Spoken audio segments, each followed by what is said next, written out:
Thanks very much. I've come along to explain to the government the case that teachers have and public sector workers have against the changes in their pension system, and to give some messages to the government about how they could avoid strike action, what they have to do if they want to avoid strike action next week.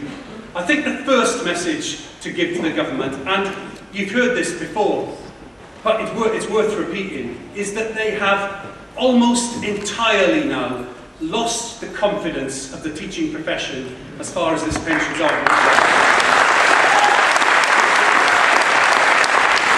It isn't just the 92% vote in the NUT, which we were really pleased by and is fantastic, but, Alex has said it, he took the best lines, but the vote by the ATL, a union which describes itself as moderate, which has recruited for many years on the basis of being moderate, for that union to turn out the strike vote that it did, indicates that the government has lost the confidence of teachers almost completely. For that to be followed by the National Association of Head Teachers, we knew that the National Association of Head Teachers, we were talking to them, we knew they were considering industrial action. We thought they might decide to ballot for something short of a strike action. We thought they might ballot for a one-day strike. The fact that the head teachers organisation, the managers union, has voted to ballot for discontinuous strike action tells the government a really, really strong message. They've lost our confidence. They need to retreat very, very quickly, or there is going to be huge strike action by teachers and other public sector workers this term and going on into next term, into September term, if they don't retreat. And that's a very clear message we have to give to them. I want to just go through the level of cuts that teachers, and these, I'm talking about teachers, but these apply to every other public sector workers with only some variations between them. They want us to pay more, to work longer and to get less, and they are telling untruths in the way they justify this. So first of all, on the pay more, they say that they want teachers to pay 3% more. We have to tell the truth. 50%, you have to pay half as much again for your pension as you currently pay, thousands of pounds a year. We know that 10% of newly qualified teachers are already not in the pension scheme because they can't afford it, as well as their student debts. The idea that you halve again how much they have to pay will mean that many thousands of newly qualified teachers will not be in the pension scheme. This is crazy. If you want, and the government says it wants people to be in pension schemes, to drive them out in this way is absolutely crazy for the government. Not only does it mean that those teachers will leave the pension scheme, in many cases it will mean people not staying in teaching. And we are heading back to a situation that we had 5, 6, 10 years ago in London with huge teacher shortages, massive turnover of teachers in school, extreme disruption to education. That's where the government is going if it carries on down the line that it's on. They want us to pay more, they want us to work longer. In the coverage that we had just before the weekend, they said work to 66. That's not true. They want people to work to 68. Those two young teachers that came up here earlier on, any teacher below 34, they want you to be in a classroom teaching a full set of 30 children, working a 50-hour week till you're 68. It does not work. The children are still there.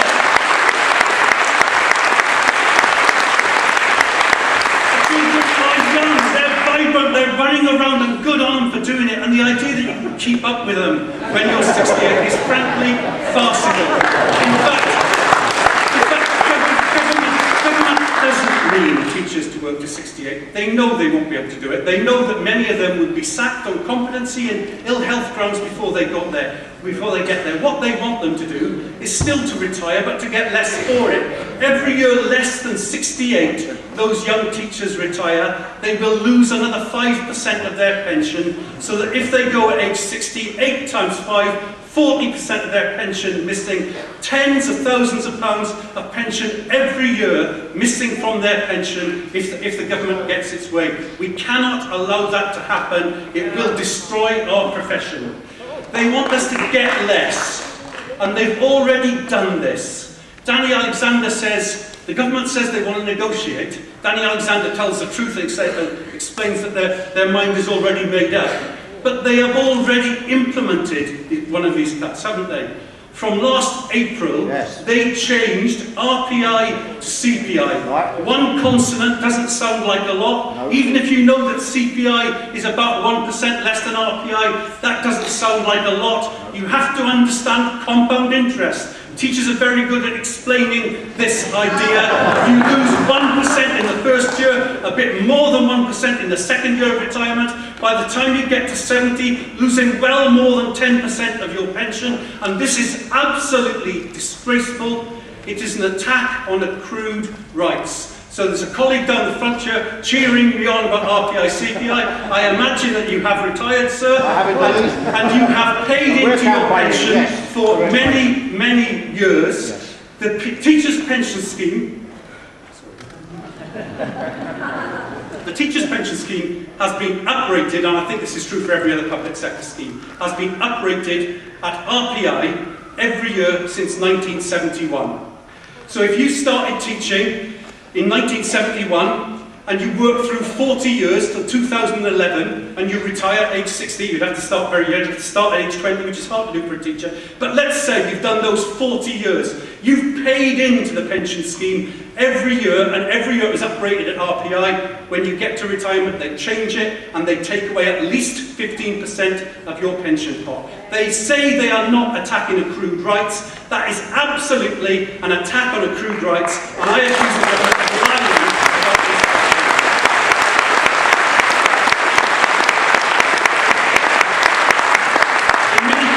That was pensions mis-selling and they should be sued for it. We're talking to lawyers, but we don't think legal action is going to work in terms of challenging this. But we do think that industrial action can force them to back down on this. So the package they say to us is pay 50% more, work an extra 5-6 years, get at least 15% less just from the RPI, CPI alone, even more if you retire before 68.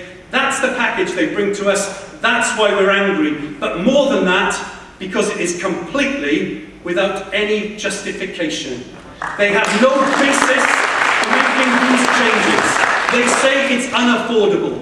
What is the evidence? The National Audit Office confirms that the deal that was done in 2006 shows costs falling.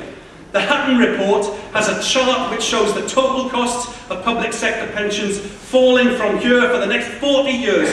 There is no pensions time bomb. The only reason there's a peak in pensions payments now, and I'm not blaming them, but it is the baby boomers again. Babies born between 1945 and 1955 after the end of the Second World War, coming up to retirement between 2005 and 2015. There's a lot of people retiring, so there's a peak in the amount of pensions being paid out. But all the charts show the costs of public sector pensions falling. So absolutely no justification for the attack. That makes you more angry. When the attacks are so big and without any justification, that's what gets you livid. That's what makes you vote 92% for strike action. So that's the message that we need to get to government. They are telling lies about the costs. They're telling lies about protecting the free rights. They're telling lies about their main argument, I think, the argument that they use most often, is they say, and this is so hypocritical, they say the unbalance between public sector pensions and private sector pensions is unfair.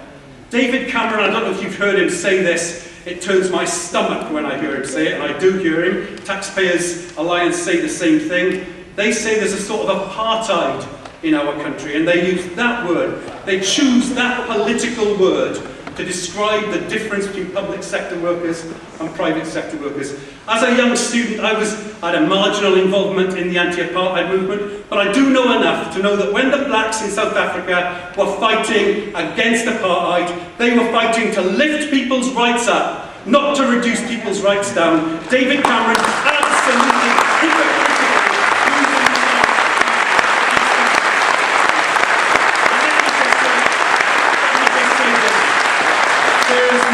Single private sector worker in the country who would benefit from cuts in public sector workers' pensions. Absolutely the reverse. Private sector worker pensions will lose out if our pensions are cut. Let me give you a simple example. There are many private sector workers married to nurses and civil servants and teachers, and if their pension income, their retirement income is damaged if the public sector worker is damaged. But more than that, you know, when they asked Lord Hutton, Labour Minister, to write the report which justifies these attacks, they gave him a rubric at the start of that process. They told him he had to look at the disparity between public sector pensions and private sector pensions, but that he wasn't allowed to make any recommendations about private sector pensions. You see the hypocrisy? They claim to be concerned about this difference, but they won't do anything about private sector pensions. There is a pensions crisis in this country.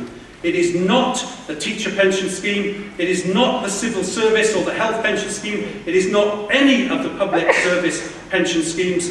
There is a crisis for many private sector workers. In some cases, because of the mendacity, you know, those of you old enough will remember that Robert Maxwell stole money from the Mirror pension scheme. You'll know that many companies have taken extended pension holidays, and that's why pension schemes in the private sector are in a crisis. So there is a crisis. It's not the public sector, and what we have to say is we will strike to defend our pensions and demand that the government does something about private sector pensions. They must force private sector companies to have good, well-paid pensions.